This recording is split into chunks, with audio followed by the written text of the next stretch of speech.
Step into the glittering yet shadowed corridors of old Hollywood with none other than the legendary Shirley Maclaine. At 90 years young, Shirley unveils her mesmerizing memoir, offering an unparalleled glimpse into the golden age of cinema. From behind-the-scenes tales of iconic stars to the untold dramas that shaped Hollywood's legacy, her stories are as captivating as the films she graced. Discover the secrets of timeless classics, the glamour and the grit, and the personal anecdotes that only a true insider could share. Whether you're a film enthusiast, a history buff, or simply fascinated by Shirley's enduring spirit, this video promises to transport you to an era where dreams were made and legends were born. Join us as we celebrate Shirley Maclaine's remarkable journey and unlock the hidden gems of old Hollywood's most enchanting stories. Don't miss this exclusive tribute to a true Hollywood icon. Richmond, Virginia, is the site of Shirley Maclaine's birth on April 24, 1934. Arthur Ashe, the tennis great, was born 7 years after she was born into a modest brick house on Monument Avenue, where she spent her formative years during the Great Depression. Shirley Temple was the most famous child actress of the time, so her parents named her after her, even though they never met. Little Shirley was made to resemble Temple by them. They even gave her Temple-inspired clothing and hairstyle. At the tender age of 3, Shirley's physicians noted that she had weak ankles and was often falling. Ballet, they said, would help them become stronger. Ballet became an integral part of Shirley's life as she began lessons at the Washington School of Ballet. She put in at least 6 hours of practice time every day, and she often put in more than that. She started acting in community plays when she was just 7 years old. It takes most dancers years to learn a flawless 180 degrees turnout, but Shirley was so committed that she did it by the time she was 10 years old, and she performed as Clara in The Nutcracker when she was 11 years old. Warren Beatty, Shirley's younger brother, was born 3 years subsequent to Shirley. The antagonism between the two was fueled by their parents' constant comparisons. Unlike Warren, who was more interested in athletics, particularly football, Shirley enjoyed dancing and the theater. Until he witnessed Shirley's triumph on Broadway, acting wasn't something he considered. Even while she was a high school student, Shirley began her journey to fame. She wanted to be a performer so much that she made the annual pilgrimage from Virginia to New York City for summer performances. For Shirley, who was 16 years old in the summer of 1950, her big break came when she was cast in the chorus of the Broadway production of Oklahoma. This gave her a taste of the thrilling world of show business. However, she had other challenges in her life, including the need to balance her academic responsibilities with her acting career. She offered dancing classes out of her cramped rented room and worked as a waitress to make ends meet. Determined to make a name for herself, she devoted countless hours to perfecting her dance routine. Let me tell you about the pajama game to you. She started to hone her signature technique, which was a combination of elegant dancing and wit. When she joined the chorus of the Pajama Game on Broadway in 1954, she was understudying Carol Haney and getting her big break. When Haney hurt her ankle the night before the concert, everything changed. Shirley found herself thrust into the limelight that night, ill-prepared. Hal B. Wallace, a Hollywood producer, was there among the crowd. On the spot, he gave her a movie deal after being so thrilled by her performance. On the other hand, Shirley took her time getting ready. For weeks, she filled in for Haney on the show. Haney had another injury during that year, and Wallace was once again captivated by Shirley's performance. She took him up on his offer this time, demonstrating that good fortune may repeat itself. Not everything was roses when you moved to Hollywood. Shirley waited months for her breakthrough job after signing with Paramount Pictures. Her little studio stipend allowed her to live in a cramped flat. In the meanwhile, she studied acting under the tutelage of film legends like Katharine Hepburn and Bette Davis. With much perseverance, Shirley finally got her big break in 1955 with an ensemble cast in Alfred Hitchcock's eccentric comedy, The Trouble with Harry. Her performance catapulted her into the film industry and garnered her the Golden Globe for New Star of the Year. From then on, everything progressed swiftly. Her 1958 film Some Came Running co-starred Frank Sinatra and Dean Martin. The fact that she was nominated for an Oscar for her performance demonstrated how adept she was at balancing comedic and dramatic elements. Along with Jack Lemmon, she appeared in The Apartment in 1960. 5 Oscars, including Best Picture, attest to the film's enormous success. As a result of her performance, Shirley became one of the most famous Rat Pack performers in Hollywood and received another Oscar nomination. She had proven herself capable of tackling both comedic and dramatic parts by the early 1960s, when her filmography included 15 features and 3 Oscar nominations. The fiery personality that Shirley possessed was equally as well known as her talent. In 1963, she stunned everyone by storming into gossip writer Mike Connolly's office and delivering a vicious blow to his face.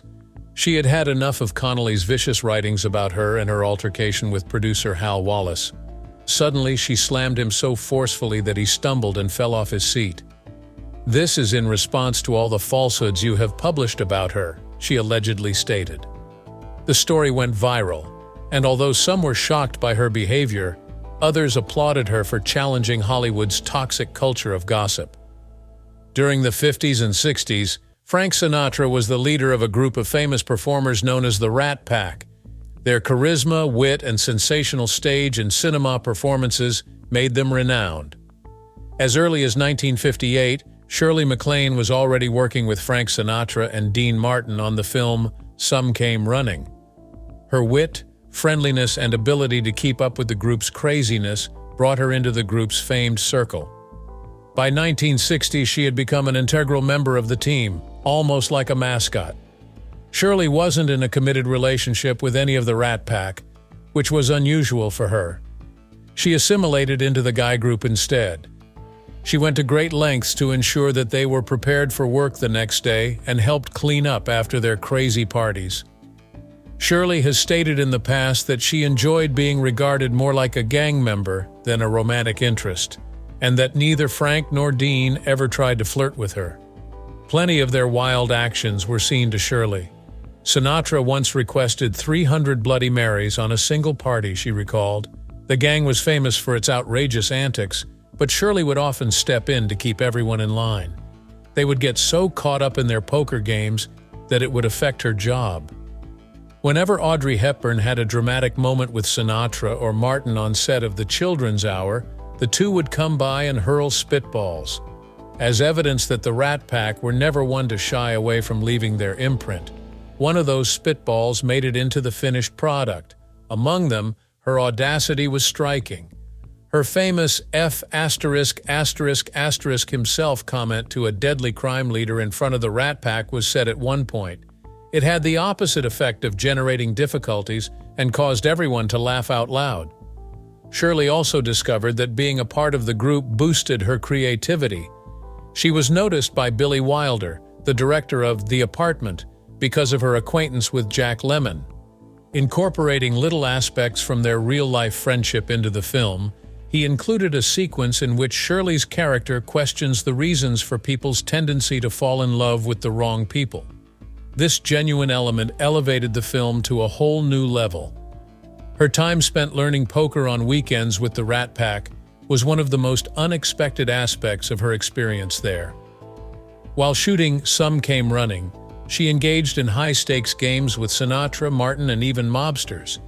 Sam Giannana, an infamous crime leader from Chicago, taught her poker. Shirley had a unique look at a world that few people ever saw since she was the only woman allowed at these games. Billy Wilder used a gambling sequence into The Apartment that was inspired by Shirley's real-life experiences, further demonstrating how her poker talents permeated her films. However, there was no lightheartedness involved. Wallace versus Shirley. She defied Hal Wallace, one of the industry's most prominent men, in 1959 when she was just 25 years old. Following Wallace's discovery of her skills on Broadway, she was signed to a 7-year deal. Although it seemed like a fantastic deal at the time, he now had total say over her professional future. He could pay her a pitiful $18,000 for leading parts and pocket the money from her loans to other studios. Wallace, meantime, was pocketing $250,000 for each loan that he made to her. Shirley was enraged upon learning the news. Wallace and Paramount Pictures were sued by her for $1 million. No actor has ever ventured to challenge the studio establishment in such a bold manner before. It was a really risky move. She was unemployed for about 18 months due to Hollywood's blacklisting her throughout the court dispute. To stay afloat, Shirley refused to give up and relied on loans from friends. In 1961, the court upheld her position and declared the contract null and unjust. Shirley and all actresses may take great pride in this monumental triumph. A greater say in their own careers was granted to performers after her victory helped dismantle the old studio structure. But for years, she was the object of resentment from certain studio officials. Shirley still battled for justice on other occasions after that. Shirley took a bold step forward in 1965 when she inked a breakthrough agreement with 20th Century Fox to feature in a musical called Bloomer Girl. The pact promised Shirley $750,000, a huge sum at the time, regardless of whether the movie was completed or not. The case of Shirley versus Fox, 1966, details how Fox substituted a Western part for the original picture. Shirley declined, stating that she had expected Fox to uphold their agreement as she had signed up for the musical and not the Western. After they failed to do so, she proceeded to sue them. The case reached the highest court in California after 4 long years of litigation. The court rejected Fox's argument that Shirley ought to have accepted the new position in order to assist them in decreasing their losses. They found in Shirley's favor, reasoning that the musical was superior and the Western was distinct. An essential legal precedent was established by this case. It strengthened pay-or-play contracts and empowered performers to demand fair compensation from studios. Shirley's tenacity extended beyond the realm of contracts. She also boldly asserted herself on film sets. The director's intention in 1958, when filming Some Came Running, was to give her a more feminine and beautiful role. Shirley declined. She was adamant on acting out the script's depiction of the harsh, scrappy heroine. When Billy Wilder requested that she film a nude scene for 1962's Irma la Douce, she reacted angrily.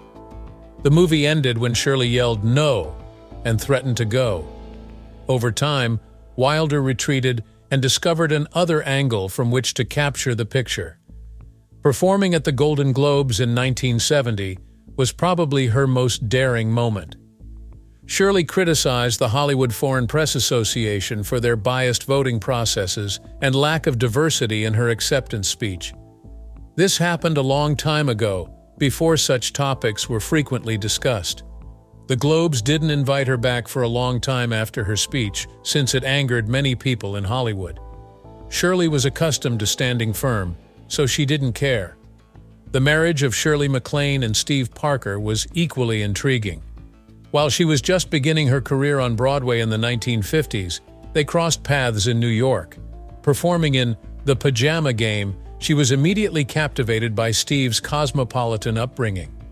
Since his father was a State Department employee, Steve had the opportunity to travel throughout his childhood. Their romance blossomed in the vibrant theater atmosphere, and they tied the knot in 1956. Steve made the unexpected choice to go to Japan, abandoning Shirley in Hollywood, 2 years following their wedding. In the United States, Shirley's career took off, but in Tokyo, Steve became a household name. The American community in Japan held him in high esteem. He was even dubbed the unofficial mayor of Tokyo's expats. He had an eventful life in Japan, working in both film and theater, and he frequently recalled his experiences as a paratrooper in Wallace 2, elaborating on how he had cultivated an appreciation for the theater while entertaining troops. Their open relationship, which started in 1954, was the most startling aspect of their marriage. An open marriage defied all societal conventions and was completely unknown during that time. Shirley, however, has stated that they were very satisfied with this arrangement. Because of their mutual respect and trust, she said, They were more like best friends than lovers.